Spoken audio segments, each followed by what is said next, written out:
Tonight on our news, load shedding continues, leaving residents in the dark for hours. BPL says they're working to fix the problem. Plus, a union chief is calling on the government to treat all unions equally. And on the defense, the National Security Minister is weighing in on police-involved shootings. And later, the One Family Junkanoo group has a new leadership team. We'll tell you who they are. Our news at 7:30 starts now.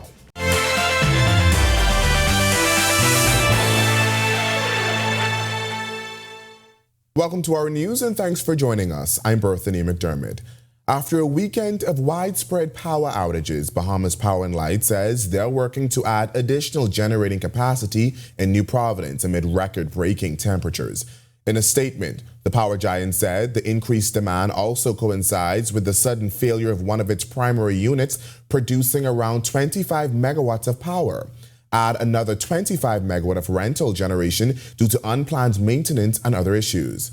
But with peak levels exceeding 20 megawatts, BPL says there still remains a shortfall, resulting in load shedding during peak hours. Still, BPL says it's working to return at least 10 megawatts of power within the next 24 hours. One umbrella trade union is calling on government to cut the lip service and treat all trade unions equally.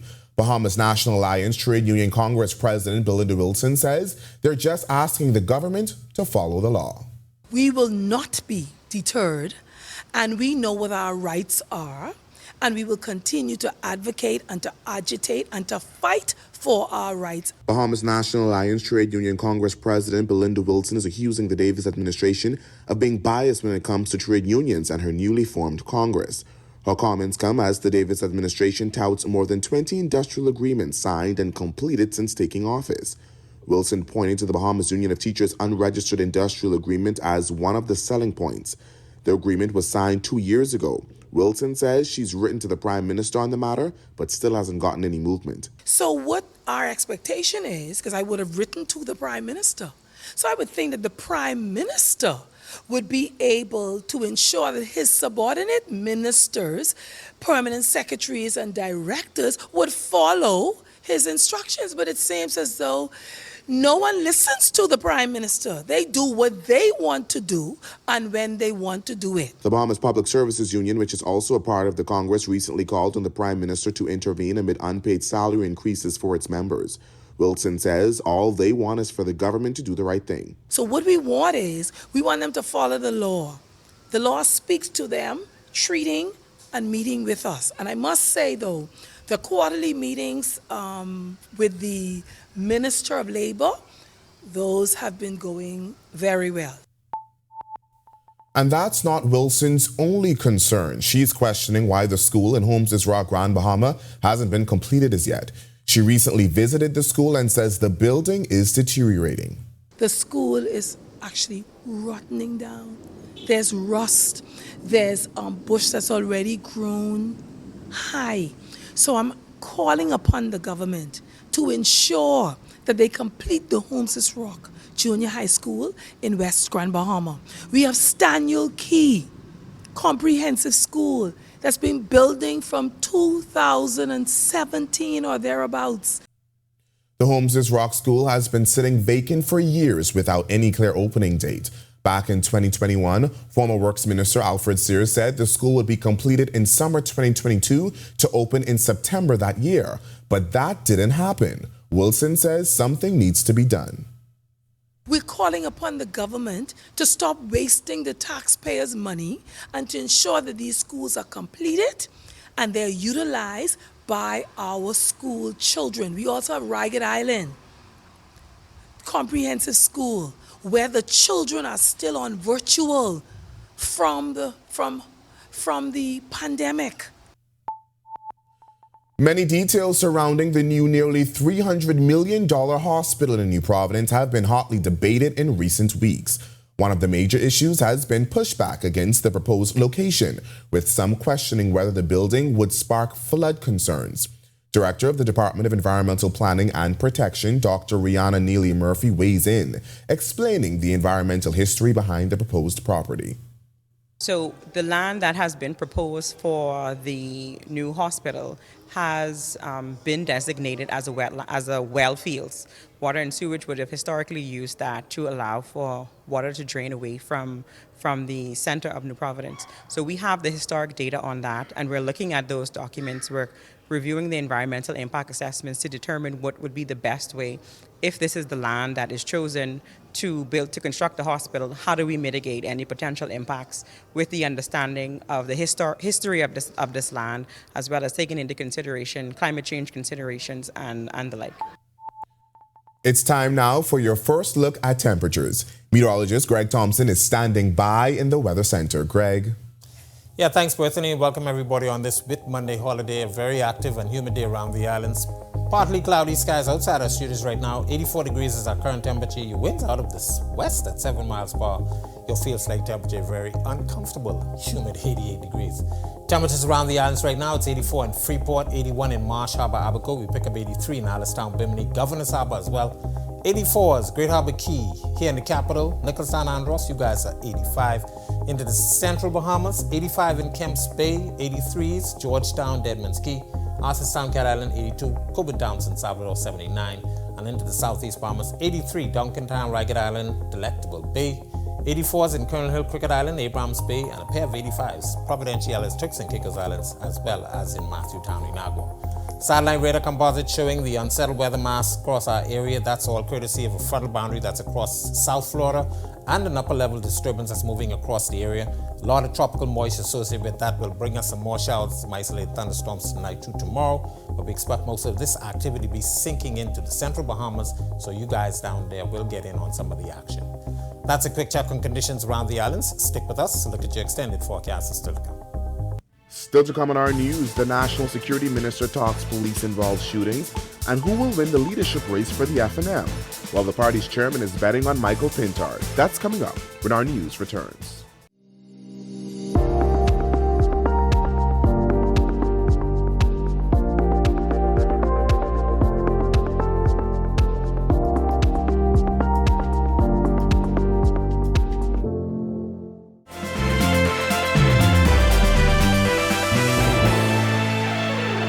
Police-involved shootings tend to be looked at through different lenses, but are officers in the right or the wrong?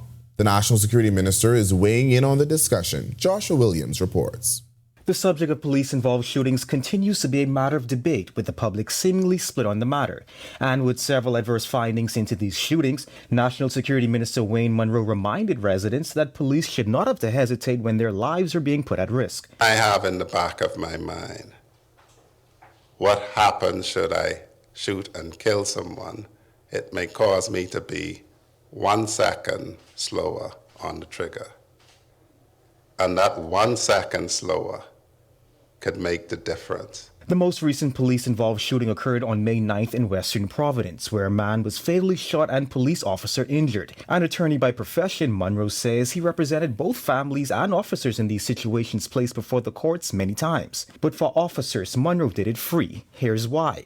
And I explained to them that I did that as a private citizen because I depended on them to stand on the line for me. While it is a tough job, Munro says officers will do what they must. That is what we call on police officers to do. We expect that when we say there's somebody with a gun in your neighborhood, that the police will come to address it. And the fact of the matter is that they are supposed to be judged by the facts as they see them to be. Reporting for Our News, I'm Joshua Williams. Thanks, Joshua. Free National Movement Chairman Dr. Dwayne Sands predicts former Prime Minister Dr. Hubert Minnis will lose the upcoming leadership race, adding he does not have the support. Dr. Minnis recently said he believes he'll get a second chance and another term to be Prime Minister.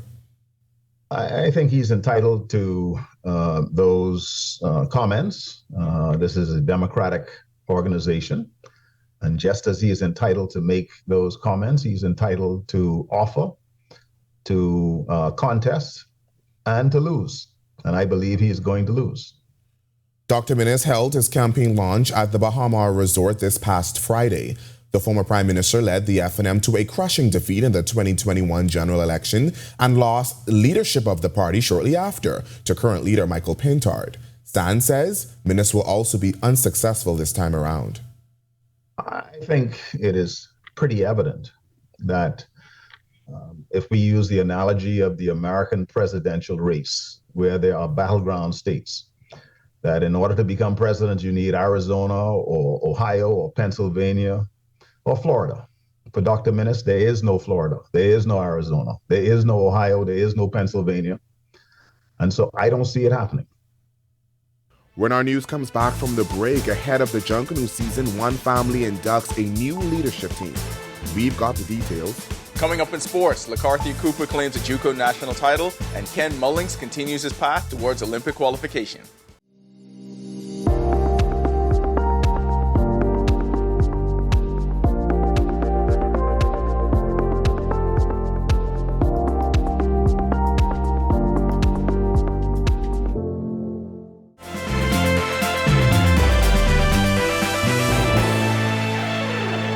This is our news. Welcome back.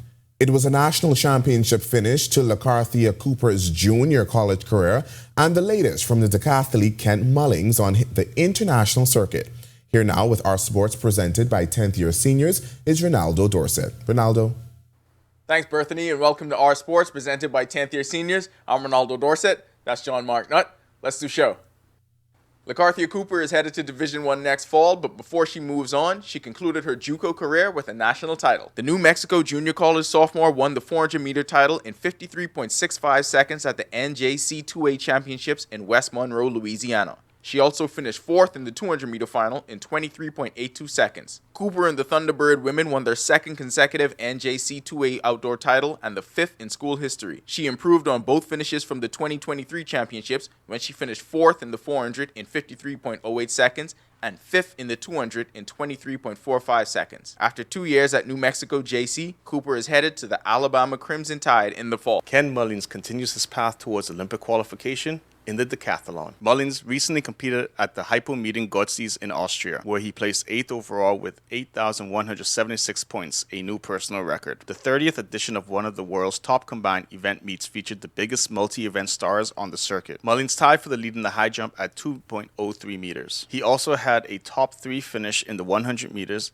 in 10.48 seconds, and in the 100-meter hurdles, he clocked 13.72 seconds to move him up to 3rd overall at that point in the competition. The next stop on tour is the Nordic Combined Events Championships, June 15th to 16th in Iceland. Adari Grant saw his hot start to the season in single A baseball derailed by injuries, but now back on the field, he looks to regain that momentum. Grant hit his first home run of the season for the Palm Beach Cardinals to break out of his recent hitting slump. His solo shot in the 4th inning wasn't enough though, and the Cardinals lost 12-5 to the St. Lucie Mets. They're now 23-16 on the season. Through the first 6 games of the season, Grant hit .429 with 4 RBI and scored 6 runs. He was placed on the injured list for the second half of April, and when he returned to the field in May, he went hitless through the first 4 games before this homer against the Mets. Brad Leon McDonald had the opportunity of a lifetime competing with the top prospects in the Americas region. The Tabernacle Academy student was one of 60 players representing their respective countries at the 13th edition of Basketball Without Borders America Camp hosted by the NBA in São Paulo, Brazil. There have been 73 Basketball Without Borders camps in 49 cities across 33 countries on 6 continents. The Bahamas hosted the event in 2017 when the local contingent included Kai Jones, Sammy Hunter, and Dominic Bridgewater. That'll do it for Our Sports presented by 10th year seniors.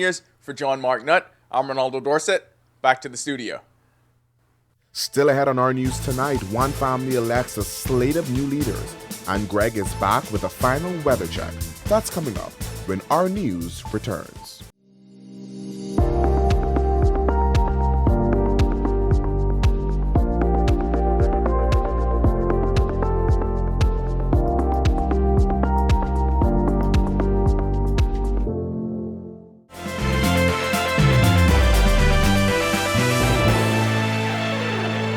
Welcome back to Our News.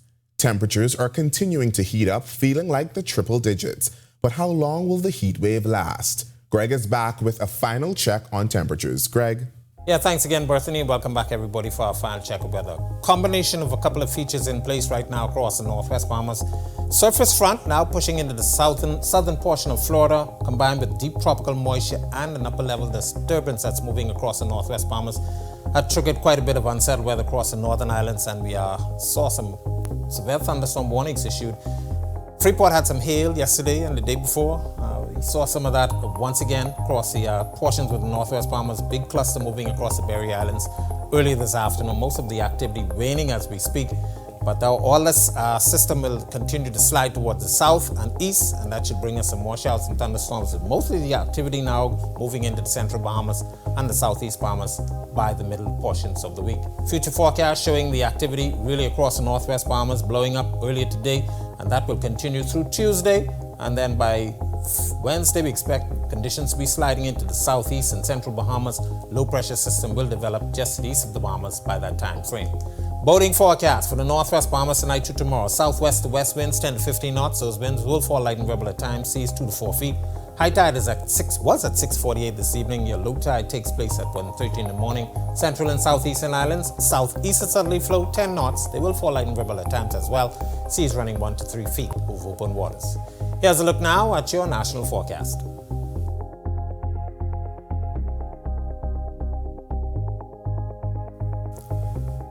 In your extended forecast, we'll keep some showers in the forecast Tuesday and Wednesday with that low pressure system taking shape across the southeastern portion of the Bahamas. But we will see more sunshine the rest of the week, and temperatures will stay near the 90-degree mark, so it's going to be another hot week ahead. That's a look at our weather. Make it a great night and stay safe, everybody. Thanks for that, Greg. One Family Junkanoo Group inducting a slate of new section leaders, including its 8th chairman. Our Danielle Miller was at the ceremony and fills us in. The One Family Junkanoo Group inducted their new steering committee and 8th chairman on Thursday evening at the National Art Gallery. During this ceremony, past chairmen of the group were first recognized and given awards of appreciation. Standing on the shoulders of all who came before him, newly elected chairman Vernon Roll says he plans to continue to strengthen the group and ensure the message of cultural unification is spread throughout the country. My hope and my vision is to get our group back reunited, recalibrate our group, to reset it, to do things different, and not only to do Junkanoo on Bay Street, but also go back into the community and partner with the media. One element the One Family Junkanoo Group is famously known for, their choreographed girls. Leading this section for more than a decade is Anishka Andrea Fernander. Well, heading into the new Junkanoo season, what we want to first try to do is rebuild the spirit and the camaraderie within the section, because that chemistry is what flows into our choreography. So it starts with that.